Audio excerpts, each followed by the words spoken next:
আসসালামু আলাইকুম প্রিয় দর্শক, একটা পুরনো প্রবাদ আপনারা সবাই শুনেছেন, সেটা হলো যে যায় লঙ্কায় সেই হয় রাবণ। এখন এটা যদি আমি আমাদের এই বর্তমান সময়ের প্রেক্ষিতে অনুবাদ করতে চাই তাহলে কীভাবে দাঁড়াবে এভাবে, যে যায় সরকারে অথবা যে যায় ক্ষমতায় সেই হয় স্বৈরাচারী বলবেন নাকি স্বেচ্ছাচারী বলবেন না কি বলবেন, এরকম হয়। এই উদাহরণটা কিন্তু আমাদের এই দেশে নতুন না, অনেক আগের থেকে চলে আসছে। আমি একটা পুরনো সবচেয়ে প্রথম ঘটনাটা বলি। 1974 সালের ফেব্রুয়ারি মাসে একটা আইন হয়েছিল বাংলাদেশে। সেই আইনটার নাম হলো বিশেষ ক্ষমতা আইন। সেই আইনটা হলো এমন যে সরকার যদি চায় কোনো ধরনের আনুষ্ঠানিক অভিযোগ কিংবা গ্রেপ্তারি পরোয়ানা ছাড়াই যে কোনো ব্যক্তিকে অনির্দিষ্টকালের জন্য আটক রাখতে পারে। মানে একজন লোক, সরকার যদি চায় যে সামওয়ান, যে কোনো একজন ব্যক্তি, আপনি হন আমি হই যে কার হোক, তাকে ইচ্ছা করলে কোনো রকম আমার বিরুদ্ধে কোনো অভিযোগ তারা বলার দরকার নাই, আমার বিরুদ্ধে কোনো গ্রেপ্তারি পরোয়ানা ওয়ারেন্ট থাকার দরকার নাই। সরকার চাইলে এই আইন দিয়ে আমাকে অনির্দিষ্টকালের জন্য, 1 মাস 2 মাস 1 বছর কোনো ব্যাপার না, আমাকে আটক রাখতে পারে। এটাকে তখনই সরকার করেছিল যে অজুহাতে বলেছিল চোরাচালানি বেড়ে যাচ্ছে, সন্ত্রাস বেড়ে যাচ্ছে, অতএব এই আইনটা করা দরকার এবং লোকজনকে ধরে ধরে আনা দরকার। তো এই আইন দিয়ে চোরাচালানকে দমন করা গিয়েছিল, সন্ত্রাস দমন করা গিয়েছিল তা না, বাট এটা দমন করা গিয়েছিল বিরোধী রাজনৈতিক দলের নেতা কর্মীদেরকে ধরে ধরে, জাসদের নেতা কর্মীদেরকে তারা এটা নিয়ে আটক করত। এটা 74 সালের কথা।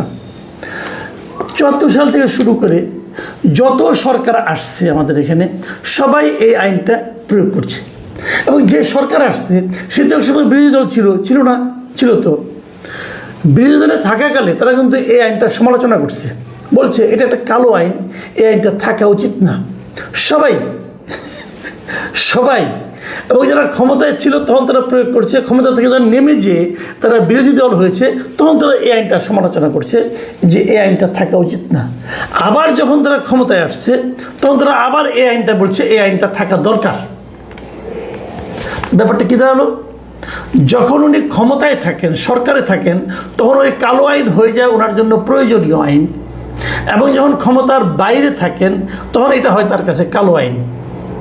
এইরকম মিউজিক্যাল চেয়ারের মতো আমাদের দেশের ক্ষমতা এবং ক্ষমতাসীনদের মনোভাব আমরা দেখে এসেছি।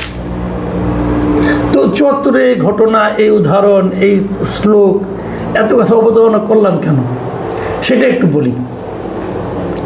আপনাদের মনে আছে যে আওয়ামী লীগ সরকার যখন 2008 সালে নির্বাচনে জিতে ক্ষমতায় আসলো, 2011 সালের দিকে তারা একটা স্থানীয় সরকার নির্বাচন করেছিল, মানে অনেকগুলি সিটি কর্পোরেশনের মেয়র নির্বাচন করেছিল, প্রায় 6টার মতো।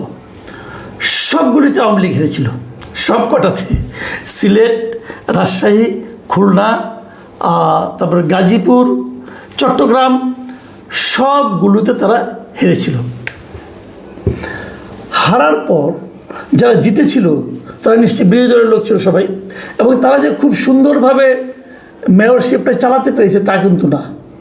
এরা কেউই পূর্ণ মেয়াদে সুস্থভাবে মেয়রের চেয়ারে বসতে পারেনি। সবাইকে কোনো না কোনো আইন দিয়ে চেয়ার থেকে সরিয়ে দেওয়া হয়েছে। সরিয়ে দিয়ে ওখানে আওয়ামী লীগ তার দলের একজন কমিশনারকে ওই যে প্যানেল মেয়র বলে বানিয়ে তারা চালিয়েছে।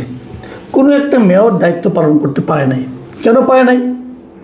তাদের বিরুদ্ধে কোনো একটা আইন দিয়ে, কোনো একটা মামলা দিয়ে, তখন একটা নিয়ম ছিল, যদি কোনো মেয়রের বিরুদ্ধে কোনো একটা মামলা থাকে, ফৌজদারি মামলা থাকে, অথবা যদি সে ফৌজদারি মামলার আসামি হয় এবং যদি তার বিরুদ্ধে কোনো নৈতিক স্খলনজনিত অভিযোগ থাকে, এই সমস্ত কয়েকটা নিয়ম ছিল।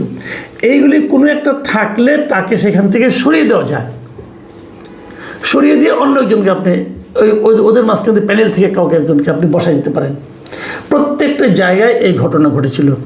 মেয়ররা হয় জেলে গিয়েছিল অথবা পলাতক ছিল, ঘটেছে। কিন্তু এই আইনটার আমি খুবই সমালোচনা তখনও করেছি, এখনও করি।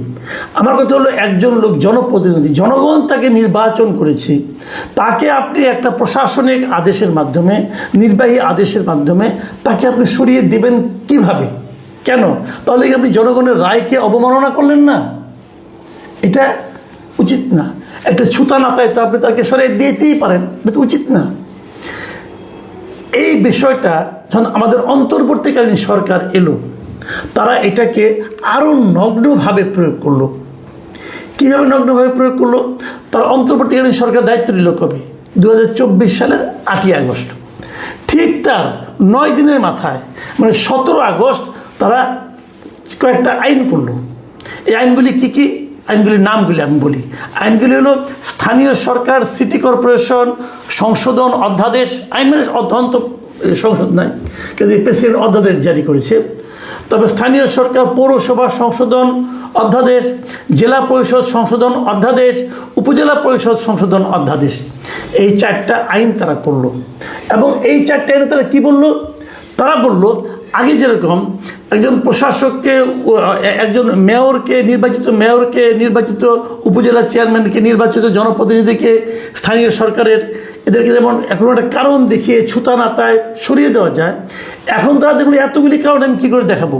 ওনারা কারণ দেখানোর মধ্যে ধারলেন না।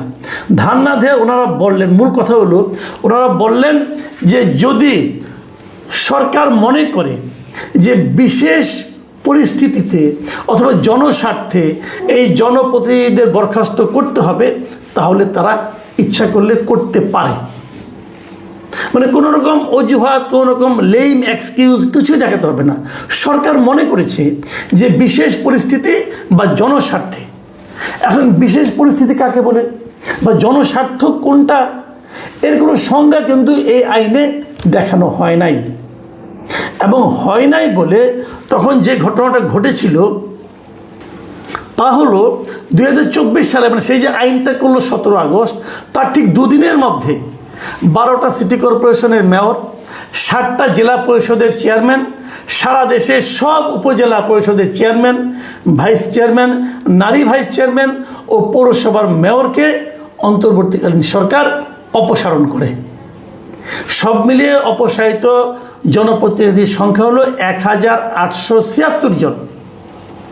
এই 1876 জনকে এক নোটিশে অন্তর্বর্তীকালীন সরকার অপসারণ করে দেয়। তারা সবাই, এদের মধ্যে এমন লোক ছিল, যেহেতু আপনার উপজেলা পরিষদ এগুলোতেও আপনার সবগুলোতে একসঙ্গে হয় না, কোনোটা হয় তারপরে আবার মানে মেয়াদ শেষ হইতে আবার সময় লাগে, এক এক সময় হয়। এমনও দেখা গেছে মাত্র 15 দিন অফিস করতে পেরেছে, 15 দিন। এমন অনেক আমার কাছে আমার সঙ্গে বেশ কিছু উপজেলা চেয়ারম্যান, ভাইস চেয়ারম্যান, নারী ভাইস চেয়ারম্যান আমার সঙ্গে যোগাযোগ করেছেন। তারা বলেছেন, একজন আমাকে বলেছিলেন, ভাই মাত্র 15 দিন আমি বসতে পেরেছি। একজন বলেছেন খালি রেজাল্টটা হয়েছে, বসতেও পারি নাই। এখন এই এত টাকা খরচ করে ইলেকশন করেছে, ভোট পেয়েছে, সে এখন এক কলমের খোঁচায় নাই হয়ে গেল। কেন নাই? এটাতে প্রশ্নও করতে পারবে না। এটা কি কোনো সভ্য আইন হতে পারে? এই অসভ্যতা অন্তর্বর্তীকালীন সরকার করে গেছে 4টা অধ্যাদেশের মাধ্যমে। যাক, আগের সরকার, ওদের বদনাম বেশি করি না, আমি এখন বর্তমান সরকারের আমলে আসি। আপনারা জানেন যে অন্তর্বর্তীকালীন সরকার 133টা অধ্যাদেশ জারি করেছিল। সেগুলোকে আইন অনুযায়ী এই সংসদ অধিবেশন শুরু হওয়ার পর 1 মাসের মধ্যে তুলতে হবে, আলোচনা করতে হবে, পাশ করতে হবে, আর না হলে বাতিল হয়ে যাবে। গতকালকে কিন্তু আমি বলেছিলাম যে 98টা অধ্যাদেশ তারা হুবহু পাশ করতেছে, যা আছে তাই পাশ করবে। আর বাকি যে থাকলো যে কয়টা 35টা, সেই 35টার মধ্যে কিছু তারা একদম বাতিল করে দিয়েছে, এটা হবেই না।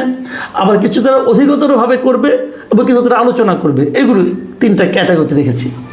কালকে আমি এগুলি যেগুলি বাতিল করে দিয়েছিল এবং অন্যান্যগুলি যে গণভোট যা নাকি তারা মানে তুলবে, কিন্তু আলোচনা মানে বাতিলই হয়ে যাবে বলা যায়, যেগুলো আলোচনা করেছিলাম সেগুলো কালকে বলেছিলাম।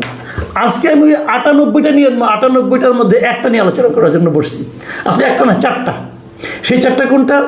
এই এতক্ষণ যে আলোচনাগুলি করলাম, ওই যে বললাম যে 17 তারিখে স্থানীয় সরকার বিষয়ক 4টা অধ্যাদেশ সংশোধন অধ্যাদেশ হয়েছে, ওই 4টা নিয়ে। ওই 4টা কিন্তু 98-এর মধ্যে আছে, মানে এই 4টা পাস হবে, হয়ে যাচ্ছে, কোনো চেঞ্জ হবে না, যা আছে তাই পাস হবে। এবং এই 4টার মধ্যে কিন্তু ওইটা আছে যে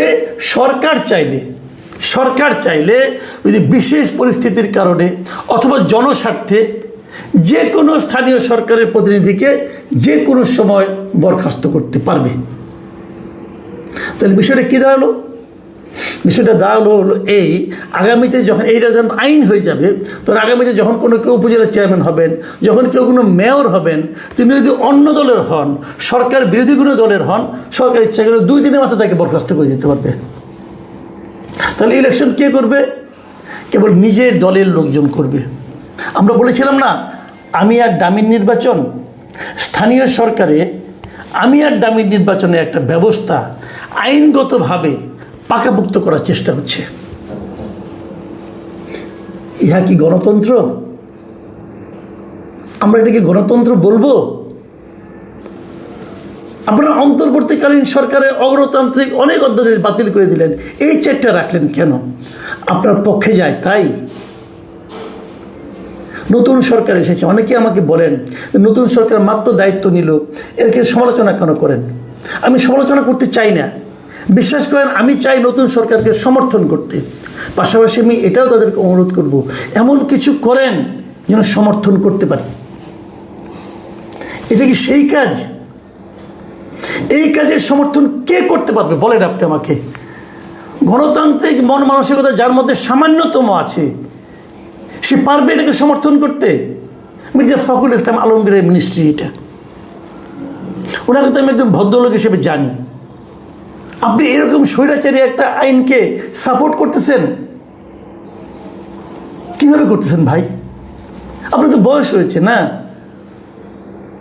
আপনার বয়স হয়েছে, আপনি এমন কিছু করেন যেন আপনার মৃত্যুর পরেও মানুষ আপনাকে প্রশংসা করে, যেন এই লোকটা গণতান্ত্রিক ছিল, এই লোকটা একটা ভালো কাজ করে গিয়েছে। এটা ভালো কাজের নমুনা বলেন ভাই? আচ্ছা বাদ দেন, আমি তাও বাদ দিলাম, ওনার কাছে আমি ব্যক্তিগত কোনো ওনার ভালো মানুষই চাই না, আমি ধরে নিলাম উনি একটা এই লোক। কিন্তু আপনি আমাকে বলেন আপনার দলের কি আদর্শ?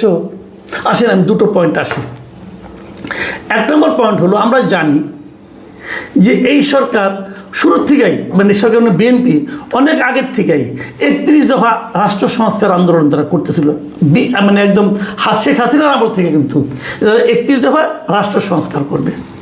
সেই 31 দফার 21 নম্বর দফাটা কি জানেন? আমি আপনাদেরকে পড়ে শোনাই। 21 নম্বর দফাটা হলো যে স্থানীয় সরকার প্রতিষ্ঠানগুলিকে শক্তিশালী করা।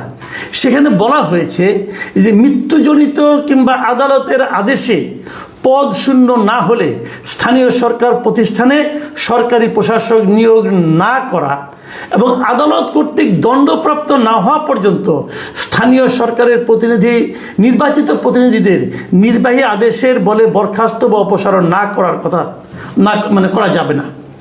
তারা কিন্তু নিজেরা বলেছে, যদি একজন স্থানীয় সরকার প্রতিনিধির মানে মেয়রের যদি তার মৃত্যু না হয়, তাহলে ওই পদে কাউকে তারা সরকারি লোক প্রশাসক নিয়োগ করবে না। অথবা যাদের মধ্যে মামলা আছে, মামলা হলেই অপসারণ করবে না, অপসারণ করবে না, বরঞ্চ যতক্ষণ পর্যন্ত দণ্ডপ্রাপ্ত না হবে, আদালত যদি তার বিরুদ্ধে দণ্ডাদেশ দেয় তখন তাকে অপসারণ করবে, এর আগে করবে না। এটা কেন করেছিল? ওই নিজেদের যে অতি তিক্ত অভিজ্ঞতা ওটার কথা মাথায় রেখে করেছিল। তাদের মেয়রগুলিকে জাস্ট একটা মামলা দিয়েই অপসারণ করা হয়েছিল, মামলা রায় কিন্তু রায় পর্যন্ত অপেক্ষা করে আগে অপসারণ করছিল। এই জন্য তারা বলছে যদি সেটা ফৌজদারি অপরাধে দণ্ডিত হয় তখন তারা অপসারণ করবে, এর আগে না, বলেছে তো, মাথায় রাখেন। ঠিক সেই একই জিনিস এবার যখন তারা নির্বাচন করে, সেই নির্বাচনেও স্থানীয় সরকার, শক্তিশালী স্থানীয় সরকার গঠন, এখানে যে তারা বলেছে একই কথা বলেছে যে মৃত্যুজনিত কারণ কিংবা আদালতের আদেশে পদশূন্য না হলে স্থানীয় সরকার প্রতিষ্ঠানে সরকারি প্রশাসক নিয়োগ করা হবে না। তাহলে স্থানীয় সরকার কোনো প্রশাসক নিয়োগ করা হবে না। এই সরকার প্রথম দায়িত্ব নেওয়ার পর যে অপকর্মটা করেছে, আমার বিবেচনা অপকর্ম বলছি আমি, সেটা হলো